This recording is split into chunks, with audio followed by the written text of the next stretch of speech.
As Marcus stepped into the arena for what would be his final battle, the weight of 20 years as Rome's most celebrated gladiator hung heavily upon his scarred shoulders. At home, Livia gathered their children close, trying to distract them with stories of their father's homeland, while hiding her growing sense of dread. When the emperor's champion drove his blade between Marcus's ribs, time seemed to stop, as 20,000 voices rose in a deafening roar that reached the heavens themselves. 3 days later, a somber imperial messenger arrived at their door, bearing Marcus's wooden medallion and the emperor's decree granting freedom to his family. A hollow victory purchased with blood.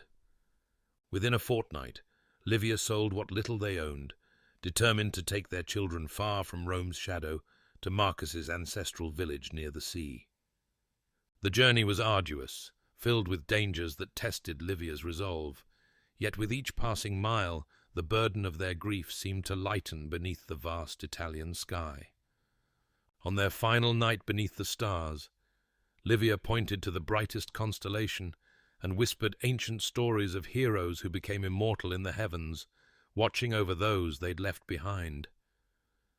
When they finally reached the coastal village, Marcus's aging parents couldn't speak through their tears as they embraced the grandchildren they never knew existed.